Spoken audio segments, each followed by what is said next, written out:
finally हाथाय नखलै लागायनाय फैसालिया न'आव फैफिननो लुबैबाय उफायथ' गैया मानोना बियो हमदांखाबाय खोमा गावदि हाखराव गाब्रबाय थारैनो गाब्रबाय आरो गाब्र'आव गुबैबाय जिखिजाया खोनासंदो बियो मा बुंहरदों जों गवाव दङ ओमफ्राय माबायावनो माबसायावहाय माबसायाव दङ जोङो ओमफ्राय माने खोनानायखाय नै नाम्बार सामावबाय नालाय नाम्बार हरनायखाय रायज्लायदों मिथिबाय ओमफ्राय नोङो गवायाव थायो माबसायावहाय आच्छा माबसाखौ सोंलाय माबसा मिथियो औ माबसा माने माबसा मोनसे जायगा नालाय जोङो माबायाव थायो कारासराव थायो माबसा खाथियाव कारासर दं नालाय औ माने माबसा मोनसे फेमास जायगा नालाय ओमफ्राय बिनि खाथियावनो कारासर दङ ओमफ्राय बे बर' रोंमारा एक्सुवेलि बर' रोंमारासो बर' रोङा बियो प्रमिसखौ जेबो रोङा इंलिसजों हिन्दीजोंल' रोङो बियो ओमफ्राय माथो पबित्र होगासिनो दं ओमफ्राय मानसिफ्रा पबित्र बसुमतारी ओमफ्राय बियो बै माबा सिकिउरिटि गार्डआ बे नङा ओमफ्राय माथो माबा जन खारजिया पबित्रनि माबा हरदों ओमफ्राय जों बेखौनो नायनानै आश्रमदों जों लोगोफ्राबो मिथिबाय दा ओमफ्राय नै खोनासं औ बियो सिकिउरिटि नङा बियो गाव नङालाय बियो ओमफ्राय पबित्र बसुमतारीया सोरबा रेस्टुरेन्टआव मावो होनना बुंनाया बे रेस्टुरेन्टआव मावा बियो एक्सुवेलि सासे मालिकनि माबायाव बे मेनेजार थायो ओमफ्राय दा बिनि नामाबो पबित्र बसुमतारी ओमफ्राय आं अब्लाबो नै आं ओरैबायदि जाबाय मिथिबायना आं थानो हाला आं फिसाफोरखौनो सानफ्रामबो गाबै गोसोखांबाय थायोना ओमफ्राय आं थांफिननो होननानै बुंदों नालाय ओमफ्य गाव होनदों आरोखि होमबालाय आं नोंखौ एयारपर्टसिम दोनहैनोसै होनदों आरो बियो आं सानफ्रामबो उन्दुनो हाया गाबबाय थायोना ओमफ्राय गाबबाय थानायखौ नुनानै नों थांफिनदो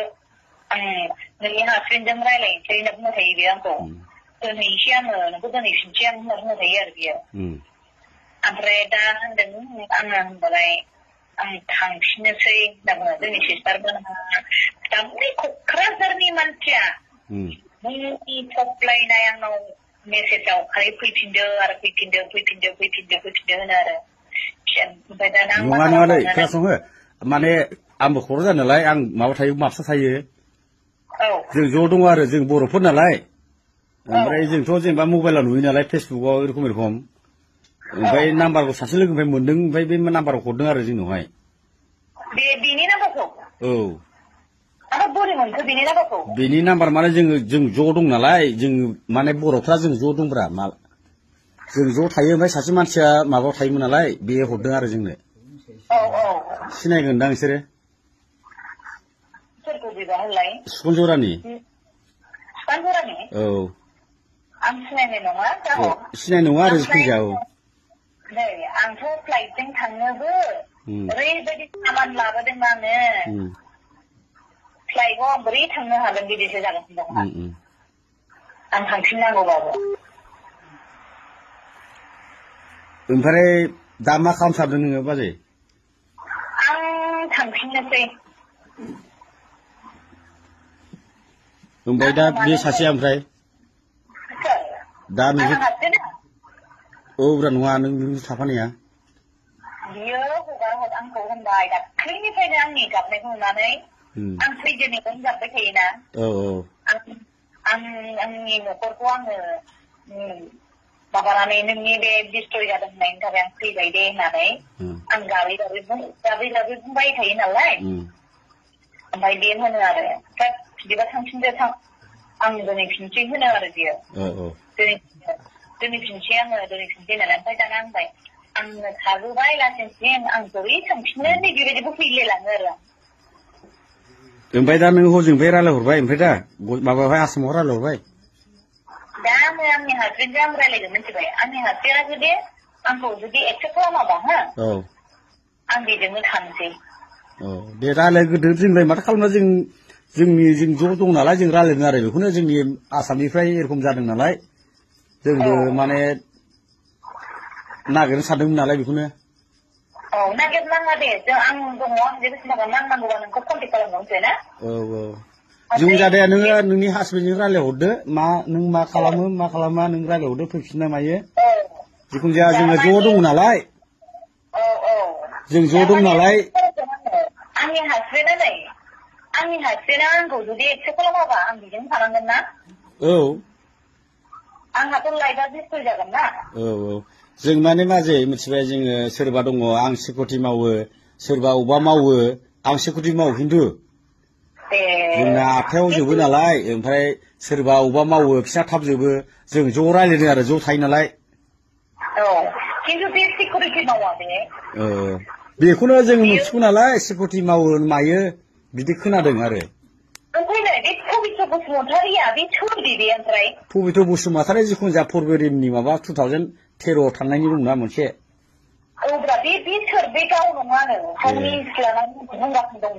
नङा जोंथ' मिथिला जिखुनु जाया जों खोनानाय मथे जों एसेबाबो जों बर' मानसि नालाय जोंबो ना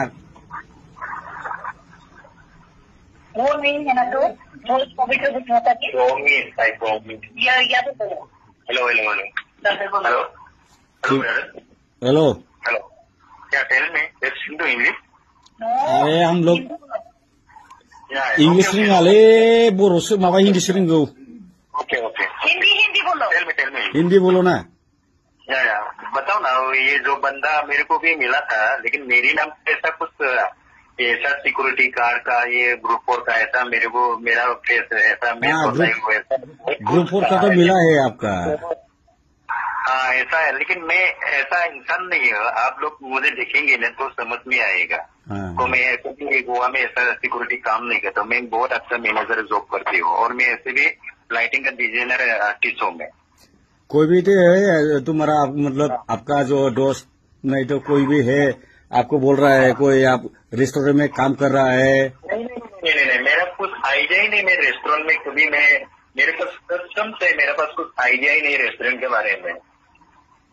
पहले आप जयपुर में काम करता था ऐसा बोल रहा है रिकॉर्डिंग में आया था ना उसमें फेसबुक में इसलिए हम लोग एक साथ होके ढूंढने के लिए कोशिश कर रहा था आपको नहीं अभी ऐसा मत करो भाई मैं गोवा में बहुत सालों से इधर है मेरा पास भी ऐसा नहीं है गोवा में बहुत साल था ना आप हाँ मतलब मैं ऐसा नहीं आप गोवा में कितना साल तक है वहाँ पे नहीं मैं मैनेजर पोस्ट में था मैं ऐसा काम नहीं करते सुनो मेरा भाई हाँ बोलो हम लोग डिसीजन कर रहे हैं ओके हम लोग टेंशन कर ले क्योंकि हम लोग तीनों का मैटर है प्रॉब्लम है पता है ना तीनों का मैटर है वो हम लोग तीनों का मैटर है जो भी कैसे प्रॉब्लम करना है आपको मालूम है कैसा क्या नहीं करना ओके आप लोग टेंशन मत करो जो भी मैटर है हम लोग का तीनों का हम लोग मैटर सोल्व करके सुलझा लेंगे हम लोग ठीक है आप लोग हमको चाहिए तो कांटेक्ट करो हम लोग मापसा में है सुनो मैं तो उसको छोड़ने के लिए तैयार हूँ लेकिन फिलहाल अभी उसके हस्बैंड को मैंने कॉल लगा रहा है तो उसका हस्बैंड ने फोन नहीं होता है अगर हस्बैंड अगर एक्सेप्ट किया तो अच्छा है एक्सेप्ट कैसा करेगा अभी सुनो वही तो बात करने के लिए मैं फोन कर रहा हूँ हम दोनों अगर उसका हस्बैंड एक्सेप्ट किया मैं इसको छोड़ के आता हूँ ठीक है आप उसको फोन करते रहो फिर नहीं किया तो वो तो मेरे साथ रुकना पड़ेगा ना भाई तो इसलिए आप लोग ऐसा सुनने का वो करने का ऐसा वगैरह ऐसा मत बोलो ठीक है हम लोग मापसा में है हाँ हेलो मापसाव दं जोङो मोनथिबाय कन्टेक्ट खालामनो जाबाय मालाबा नांगौबा माबा आं बोरायजों रायलायगोनसै हा रायलायग्रोदो दे जों होमबालाय जों थांला मोनथिबाय नागिरला जों होमबालाय नोंसोर दंबालाय नागिरनाङा आं सोंहरग्रोदों दे नागिरला जों माने जों ज' दंमोन नालाय जोंनि बर' मानसिया जोङो माने खोनादों नालाय एरखम ओमफ्राय नै आं नांगौबा नोंसोरखौ फन खालामो मिथिबाय ना दे नांगौ फन खालाम जाबाय ओमफ्राय खोनाबाय जिखुनु जाया हजोंहाय नोङो रायलायहरग्रोदो माबाजोंहाय जोंनि आदाजोंहाय फार्स्ट टाइमावहाय आदा माने जेनेबा नै बिदिजोंब्रा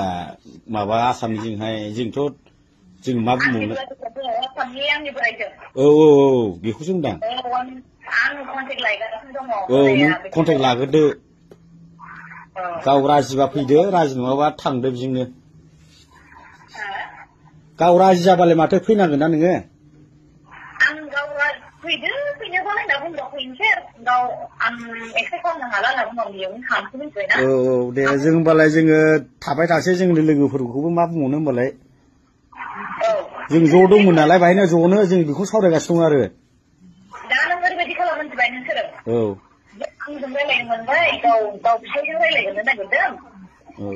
फिसायजों जुदि एक्सेप्ट खालामोबा गाव थांगोननो ओमफ्राय एक्सेप्ट खालामाबा बिजोंनो थानोसै आङो औ दे नोङो खबर हरबानो जाबाय दे औ आं नोंनो हरफिनगासिनो आंनि नाम्बारखौ सेभ खालामना लादो दे औ दे जों दङ बिराद बुरजा दङ बर'फोर दे दे औ दे आंनिखौ लागोन मिथिबाय आंनिखौ लाथार औ बे नोंनि दा औ दे दे